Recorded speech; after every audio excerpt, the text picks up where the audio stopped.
Well, it is great to have you at all of our Life churches, at all of our network churches, those of you in every country and territory in the world on the other side of screens at Church Online. We are in part 2 of a 3-part message series called Dangerous Prayers. If you were with us last week, I actually said at the beginning of the message that I believe for many of you, one of the 3 prayers that we're praying will have a significant impact. In fact, last week I explained that for some of you, one of these messages might become what I call an anchor message. In fact, as I look back over my relationship with God over all the years, there are 3 or 4 messages that I actually heard and experienced when someone else was preaching that really had such a deep spiritual impact on my life that I was significantly different after being in the presence of God, hearing His Word. I call those anchor messages. I can remember the moment, I can remember the time, I can remember the message. I was transformed in those messages. Last week we talked about search me, God, search my heart. And I already had some of you say, well, there it was. That was an anchor message for me. Next week's message, I really believe of all 3 will be an anchor message for more people than any other message. We're going to ask God to send us. Here I am, God. Anywhere, anytime, I'm available to you. Send me. It is my favorite now of the 3 next week. Today, though, is going to be the most difficult. If there is one that is by far the most dangerous of all 3, it is the prayer we're going to talk about this week. And I want to warn you and just tell you up front, some of you will not like this prayer. Many of you will refuse to pray it. I'm simply not going to pray this prayer. I'll tell you up front, it's not a common prayer. It doesn't feel good. This prayer is not consistent with the God will always make your life better version of Christianity. Okay? This prayer, though, it does have the potential to open your heart up to the work of God in such a way that it can forever change your life. And the prayer that I'm going to ask you to consider praying is the prayer, break me. Break me, God. Break me. I received a text this week from a close friend, someone that I have known for years in the church, a very committed Jesus follower.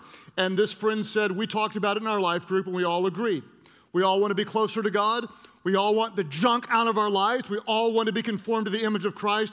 But we really don't feel safe praying the prayer, break me. We don't really want to pray that, okay? I understand that. It is a very dangerous prayer to say, God, break me. My first experience with this whole idea of brokenness, it actually was about 21 years ago. Amy and I were leading up to the events that would allow us to start Life.Church. And I was sitting with a mentor, Gary Walter, who had helped a lot of people start churches. And I was learning from him, taking notes. He was kind of helping me to understand. I was 27 at the time, didn't know much. He was coaching me, and we were about to start Life.Church. I sat across from the table, maybe our 3rd meeting or so, and we had a very solemn moment at the end right after he prayed for me. And it was the end of the meeting. I never will forget. He leans in, he looks at me, and he says, I have only one promise for you, and one promise I guarantee this is going to happen. Now, I was naive enough to think, and this is the honest truth, I thought Gary was going to say, God is going to use you in a massive way. God is going to exceed your expectations. It's going to be amazing. I was stupid enough to think that was his promise. I never will forget, Gary looked at me and said, my promise is this. God will break you. I was like, crap. Okay. Really holy moment, and you're telling me that. Well, praise the Lord. Thank you, Jesus. That's just what I wanted to hear. God will break you. We started the church. We hit road bump after road bump after road bump. Some heart-wrenching things happened. People we loved got hurt. We got hurt. I had to let good friends go on the staff that weren't cutting it. We got removed from a building, didn't have a place to go. Couldn't barely pay the bills, massive financial tension. Every time something happened, I would call Gary and say, here's what's going on. I'm literally aching on the inside. I said, Gary, am I broken yet? Am I broken yet? Am I broken yet? Am I broken yet? And he said, listen. Finally, after the 3rd or 4th call, I said, when you're broken, you will not have to call me and ask me if you're broken. When you're broken, you will know you are broken. Dangerous prayer. God, break me. I, at the time, could not imagine the blessings and the intimacy with God on the other side of the pain that I would one day experience. I want to ask you to consider praying a very dangerous prayer. Not all of you will. You don't have to. This isn't like you have to pray this. But to consider giving God permission to do a deep work in your life. God, break me. So to study this today, what we're going to do is we're going to look at two different stories in the Bible. What's really cool is they're both side by side. They're in the very same chapter. In the book of Mark, there's one story immediately followed by another story. The first story deals with a prostitute. And I actually had to write a 15-page paper in seminary on this one little story, so I know way too much about it. But one of the things I remember is really trying to get into the mind of what it would have been like for this woman, because nobody in the first century wanted to be a prostitute. It wasn't like, hey, hopefully by the time I'm 21, I'll be in the top 10% of prostitutes in the community. Nobody wanted to do this. In fact, if you were a prostitute, it's only because life dealt you cards that you felt had no other way to play except for this desperate plea, because they were hated, despised, they were full of shame. Who knows what would have led this woman to this? Maybe she was a single mom and had no other way of paying for the bills. Maybe she had been abused by men, knew nothing else. Whatever it was, she was hated by every woman and used by many men. Full of shame. And one day she met a man that treated her differently. Maybe for the first time from a male, she was shown honor, she was shown respect, he treated her with dignity, and he loved her appropriately. And it so transformed this woman that she wanted to worship him in the most sacrificial way that she could imagine. And her extravagant act of worship completely confused everyone else in this story. Mark chapter 14, verse 3 says this, and it's interesting to me. While Jesus was in Bethany reclining at the table in the home of Simon the leper, a woman, and this is the sinful woman that we know from Luke's gospel. This is the sinful woman comes in with an alabaster jar of very expensive perfume. Now, first thing I want you to know, whose home was Jesus in? He was in the home of Simon the leper, okay? Everyone else would run from lepers. Jesus would befriend them and heal them. That's pretty cool. So you got a rabbi, Jesus. This sounds like a joke, okay? A rabbi, a leper, and a prostitute walked into a bar, right? Okay, so you've got a rabbi, a leper, and a prostitute in this house along with some other disciples. She comes in with very expensive perfume. Now, before I go on, I want to explain the perfume to you. This perfume was so valuable, we find out later in the Gospels that it was valued at like a year's worth of wages. So just imagine what you make in a year, okay? And imagine it being that valuable. Now, why was it so valuable? It's valuable because it was incredibly rare, really difficult to come by. And so ordinary women did not wear perfume because they could not afford it. Who wore perfume? Basically, it was like the calling card, okay? You invested your money into the perfume, so when you're walking by and some guy goes, oh, I see, okay? You're sending me a message that you're available, okay? So this was very, very expensive, worth a year's worth of wages, and it was essentially the source of her income to draw business. So she's got this incredibly expensive perfume, and then the next part of the verse says this, she did what with the jar? Let's all say it aloud. She did what? She broke the jar. Everybody say it again. What did she do? She broke the jar, and then what did she do? She poured the perfume on Jesus' head. She broke and poured. She broke and poured. Say it with me. What did she do? She broke and she poured. Now, some people, as we read on in the story, freaked out. Like, don't do that! Stop! You know, you can imagine in slow motion them diving over there. It's so valuable!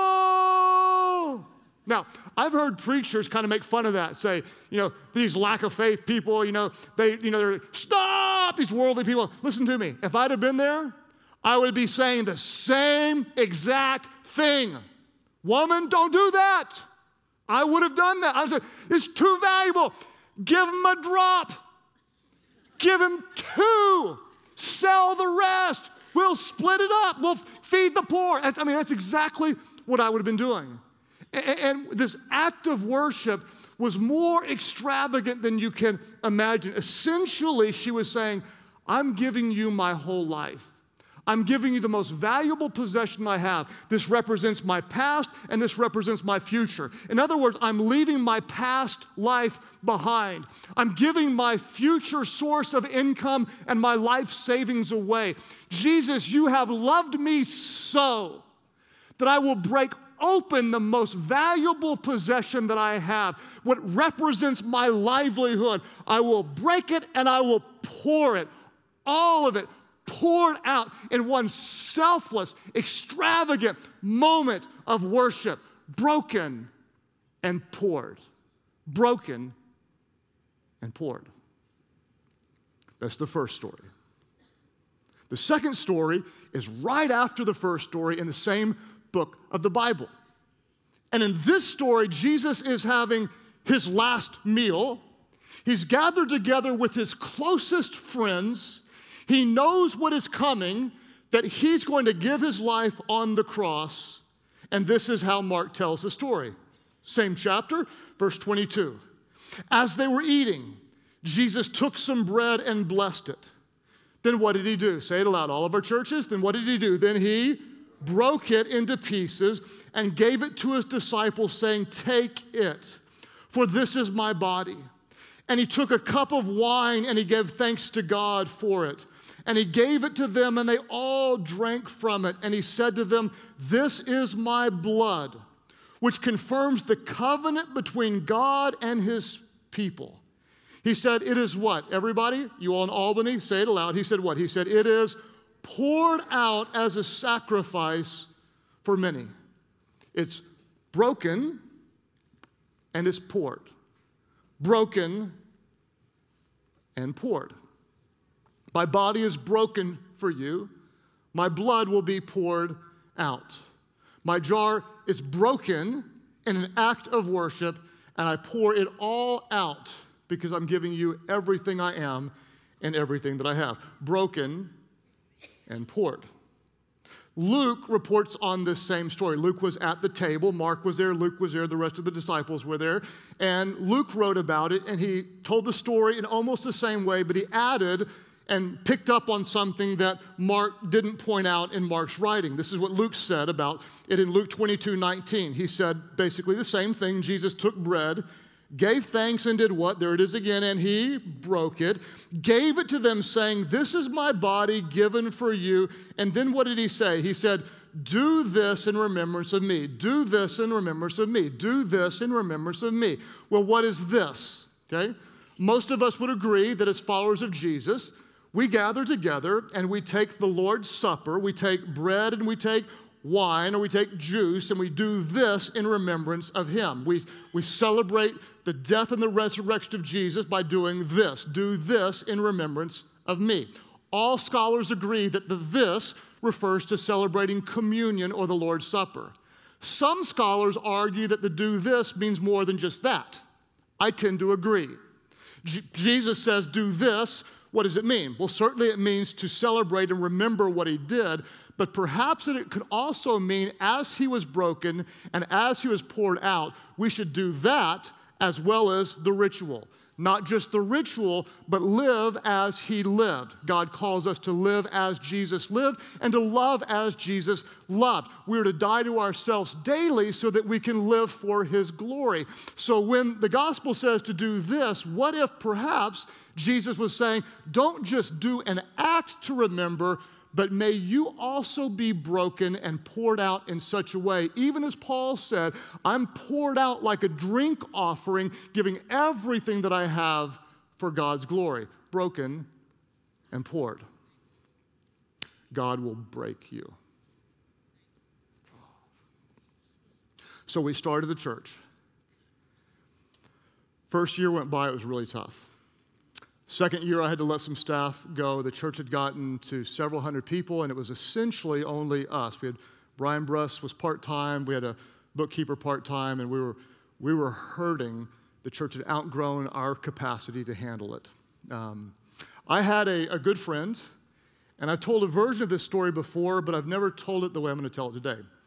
Before starting Life.Church, we were at First United Methodist Church. Nick was my pastor, and then he had a right-hand person. And I've told this story before, and I've never said his name, and I don't know why. I think it's because somehow I just wanted to protect him. And today I want to honor him and say his name for the first time publicly, and it happened 18 years ago. What I'm going to tell you about, his name was Jay. And Jay and his wife were our best friends. You've all had someone like that. I hope that when you do something together, they're the couple that we wanted to do stuff with.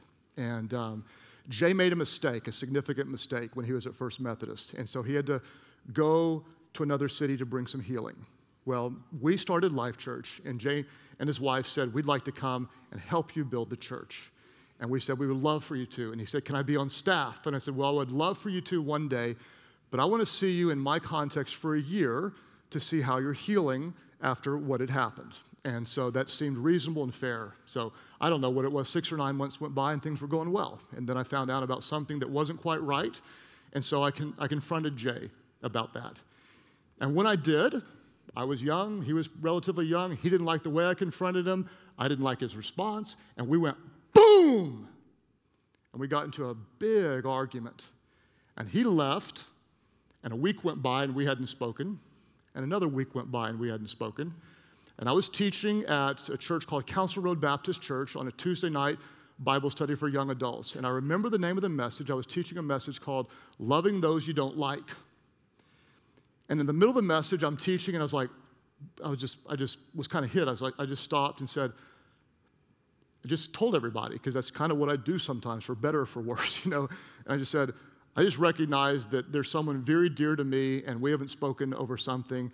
And so when I get home tonight, I'm going to call him. This was before cell phones and such. And so Amy and I drove home, and I was like, we're going to do this, we're going to do this, we're going to do this. I got home.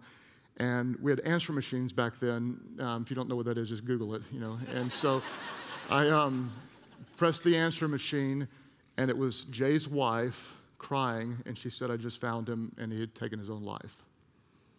Okay.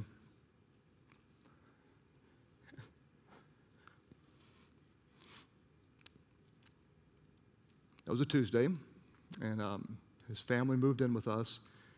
I think it was a Friday that I did the funeral. And I knew something that I just, more than what I would have shared at the funeral.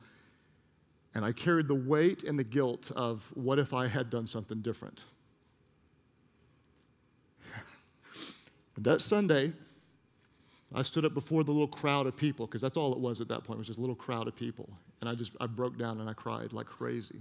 I just cried like crazy. Because when you're broken, you don't care what anybody thinks. And I just let it all come out and said, I was overwhelmed before this. I can't continue. I need your support. I'm doing what I can do, and I can't do this. And we're all broken right now. We're all grieving because everyone knew him. And I just said, something needs to change. I need you.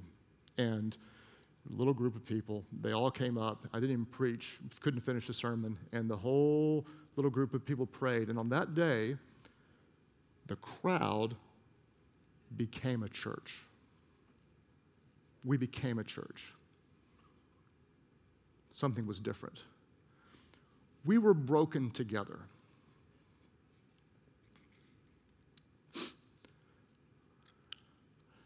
I've said this before.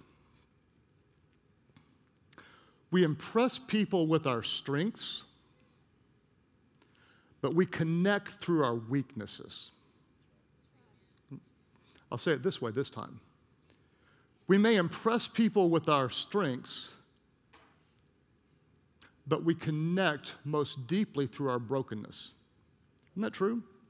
We impress people with our strengths, like, oh man, that's amazing, you're cool, that's amazing, I like you, all that kind of stuff. I can't believe you did that. But sometimes when somebody's so good at things, you actually don't even like them, right?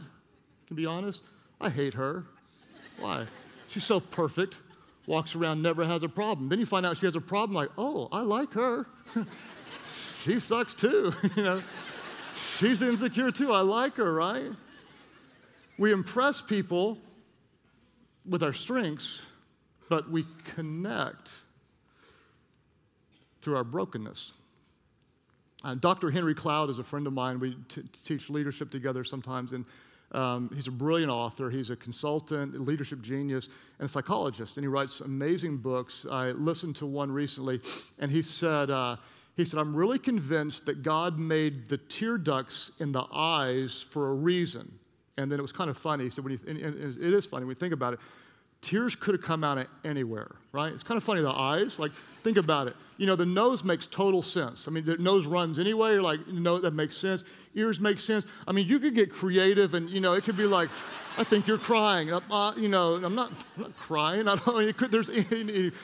Forgive me for that, but it just felt right at the moment, okay? It could have come, it's kind of funny when you think it comes out of the eyes. And so he says, I can't prove this, but I just think that perhaps God designed the tears to come out of your eyes because you were designed by God to have someone looking you in the eye when you're hurting and feeling their love. I like that. I mean, maybe, just maybe, God in his infinite wisdom allowed us to cry because someone else should be connecting with us eye to eye when we are breaking. Speaking of tears, I have a really cool workout partner. 22 years, we've been slinging weights together, walking in the gym, making it happen, throwing it down. 22, that's pretty cool to have a friendship that long, getting jacked together, right? 22 years, Paco, that's what I call him, and I have never cried together. Best friends, but gym friends, not cry friends. Right? The best kind, almost. Paco got something they called, I guess it's tinnitus, extreme form, a couple months ago. If you have it, you know it. It's a severe ringing in the ear that doesn't go away, doesn't stop, never stops, never stops. Some people say you have it, and then there's extreme cases, and he has the extreme case. The doctor says there is no cure for it. There is nothing you can do. It's some say it's the highest suicide rate because it never goes away.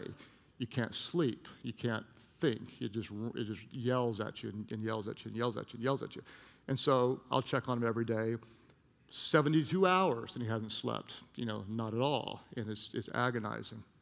So about 2 weeks ago, we're in a gym, and we're doing what we do, and Paco, John is his real name, John started crying. And next thing you know, I'm crying, and we're in the gym.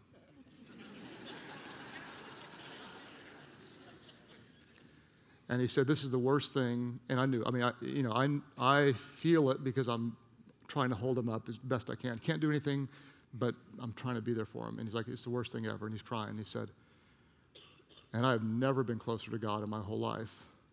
Kind of interesting to me is John just started serving at his campus and just started a life group all since this happened. I've never been closer to God. He's crying. He said, never been closer to my wife in my whole life, and he's crying. He says, people could do anything to me right now and it wouldn't hurt me because I just have so much love in my heart. I just have so much love in my heart. And he's crying, and I'm crying. Next day, we're trying to lift weights again, and we're both crying.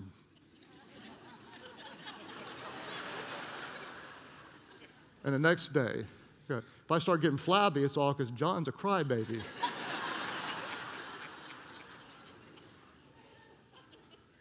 I'm working out at home today because I got to stay in shape. John calls. He's crying. And I'm crying. And he's never been closer to God. And we've been through everything with each other for 22 years. We've never been closer as friends. Because you impress people with strengths, but you connect through brokenness.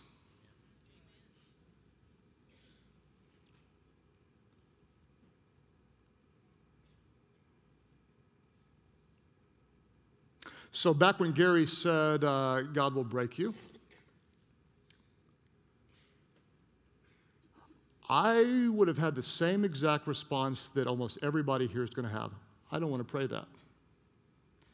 Because at the time, I couldn't have known what I know now, everything God has shown me on the other side of that broken moment. And just to make you feel better, being broken is not only just one moment, but it's an ongoing breaking as God breaks you of your own sinfulness and continues to teach you to depend on Him. I had no idea at the time, but I'll say it and believe it and stand by it with all of my heart today, that life's greatest breakings often lead to God's greatest blessings. I want to say it again, and you don't need to clap. I just want it to just sink in. That life's greatest breakings often lead to God's greatest blessings. And when Gary told me God would break me, I didn't realize the significance of that. And what I'm going to say now is my own theory. And when I look at the people in the Bible, this proves to be true. Peter, who said, Jesus, I'll never deny you, denied him 3 times. On the 3rd time, Jesus is looking at Peter as Peter is denying him, and Peter broke. Peter also, after forgiven by Jesus after the resurrection, was chosen by God to be the guest speaker on the day of Pentecost. That was a pretty big gig. 3,000 people born into the family of God. Those whom God uses the greatest are often those who've been broken the deepest, because God never ever wastes a hurt. He never ever wastes a hurt. So there are some of you right now, you don't want to be broken, you don't want to be, you're never going to pray this. That's okay. I mean, it's not, you don't have to pray this to be a follower of Jesus. There's some of you, though, you could preach this sermon better than me right now because you're in the middle of it, okay?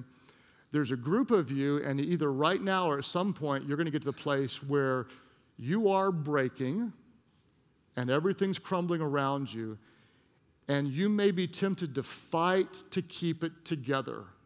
What I would say to you is just go ahead and fall on the rock and break. Just break. Just break like I broke and say, I need God, and I need His people, and I need more of His people, and I need you, and I want to be there for you, and I need His Holy Spirit, and I don't care what anybody thinks, I just need you, God. When you get to that moment, and you will, life kind of guarantees it, you can either run to God, or unfortunately some people run from God. My greatest advice for you is just break wide open, fully depend on God, and let Him do a healing work for you. And understand this is not advanced Christianity. Honestly, it's Christianity 101. This isn't for like monks and missionaries and women who only wear skirts and wear their hair in buns, okay? It's not, okay? This is like, I'm coming to Jesus, break my body, break my sin, break me of me, that I could serve you, Jesus, with all of my life. I surrender it completely to you. The gospel is an invitation to come and die. Die to yourself so that Jesus can live through you. You see, when the sinful woman broke open the jar, she poured it all, symbolizing, I'm giving you my whole life, broken and poured. When Jesus' body was broken, it was broken for you and it was broken for me. And His blood was poured out that our sins might be forgiven. And Jesus said, do this in remembrance of me. I can't prove it, but I believe it. That this doesn't just refer to a ritual, that this refers to let our lives be broken and poured out, that we can serve Jesus with all of our hearts. Our mission at this church is to lead people to become fully devoted followers of Christ. I believe with all my heart that that represents the heart of God. The reality is, many of us are what I would call not fully devoted followers of Jesus, but partially devoted followers of Jesus. We do it when it's convenient for us. If you find yourself at any point being partially devoted to Jesus, let me encourage you to consider praying a very dangerous prayer. God, break me so I could be fully dependent on you. Whatever it takes, God. I want to know you intimately and serve you faithfully. Because I trust you, God, do whatever it takes. Break me that I could know you. All of our churches, let's take a moment and pray. Father, we ask that in the next few moments you would do a significant work in the hearts of many people. And I thank you, God, that there are going to be some, this is an anchor message, that even right now, your Holy Spirit's doing a deep work in their hearts, and we choose to trust you. All right. All of our churches, nobody looking around. Let me just say it this way.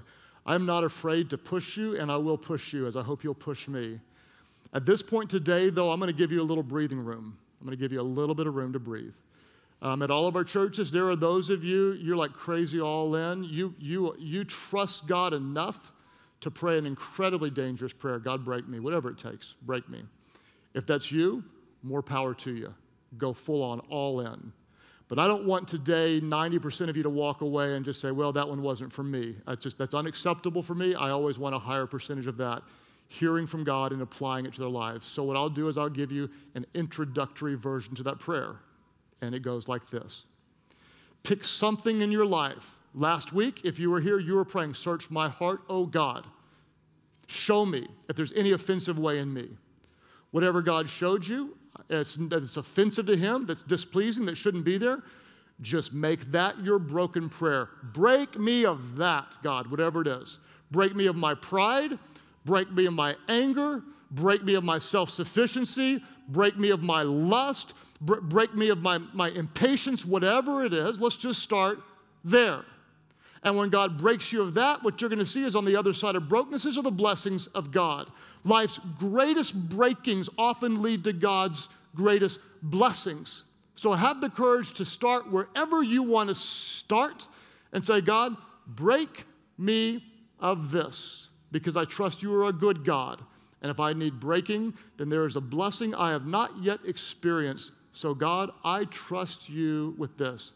At whatever level you want to start, if you want to go all in and have no qualification, break me wide open, God, I trust you, whatever it is. If you will pray this week, as we prayed, search me, God, last week. If you'll pray every single day, some prayer this week, let's pray some dangerous prayers, because we have an amazing God that we can always trust. If you will pick your own version, maybe even tell your life group, this is what I'm praying. This is what I'm praying. I'm believing and trusting God. Would you have the courage to pray your version of that dangerous prayer? If so, would you lift up your hands right now? All of our churches, lift up your hands. Lift up your hands. All of our churches. Father, thank you for people that really want to trust you. And God, I know this is a difficult one, but I pray that we see answers to these prayers. I pray, God, that we see specific answers in these small, specific things we ask. Break us of this, whatever it is, God. Ultimately, God, I hope we'll recognize that we, without Christ, are already broken. And whenever life starts coming apart and we experience difficulties, God, I pray that we would all have the faith and the courage just to break wide open and say, God, I totally and completely need you, and I need your people. We need each other. So, God, break us. Break us to the point where we know you and we have nothing else to hold on but you. And then we'll recognize that all along you are all that we really needed in the first place. So God, do a work in our church for those who have the courage to pray this dangerous prayer. I pray that on the other side of the breakings, they will see indescribable blessings, because that's the kind of God that you are. We trust you, God. We trust you. Thanks for watching this message from Substance Church. If Substance is your home, or you want to partner with us to support the work that God is doing through this ministry, then you can take advantage of our online giving option. Just go to substancechurch.com and click on the Give Now tab in the upper right-hand corner. This is a quick and simple way to support all that we're doing here. God bless, and we'll see you next week.